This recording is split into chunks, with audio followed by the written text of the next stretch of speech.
to start? Should I start perhaps in the Middle East? Scott, I don't know where to start. Should I start perhaps in the Middle East?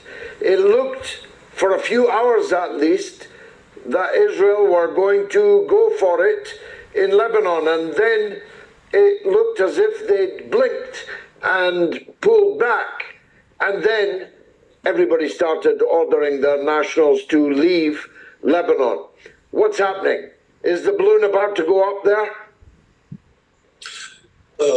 It's very dangerously so. I'm hoping that the Israeli Defense Force, which still has military professionals in its ranks who know reality when confronted by it. I need to remind your listeners that the last 2 years, Israel has, before October 7th, Israel ran major military exercises that were designed to stress test Israel. What that means is, what happens if all of Israel's enemies attack at once? How will Israel defend itself?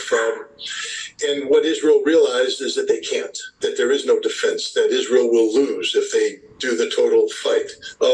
And this is pre-Gaza, meaning that the two war games that Israel participated in, thought of, planned out, didn't take into account a Gaza in revolt. They thought that the worst they'd get out of Gaza is an intifada. Instead, they have a full-scale war that's absorbed a significant part of the Israeli military capacity, even without a war in the north against Hezbollah. Israel can't do this, and the military knows it.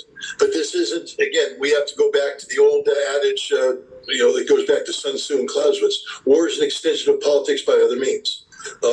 This is about the political survival of Benjamin Netanyahu, straight up.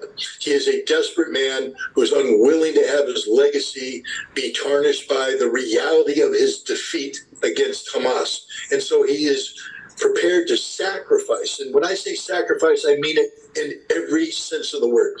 Sacrifice Israel on the altar of his ego. Israel not only will not win a war against Hezbollah, Israel will be destroyed by a war with Hezbollah, because it won't just be a war with Hezbollah. The gloves will come off everywhere. Iran has already said, if Israel engages in a large-scale conflict with Hezbollah and Lebanon, that it will enter and it will be a war of annihilation. This is what we're talking about, the literal annihilation of the Israeli state. Egypt is massing troops at Rafah.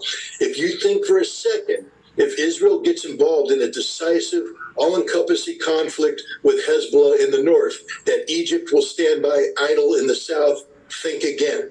Nations that never would have thought of confronting Israel will jump on the Israeli carcass like a starving jackal, because there is a lot of animosity in the Middle East. Israel has built up a deep reservoir of hatred. And as Israel goes down, and it will go down, it is going down, Israel will not survive what it has started.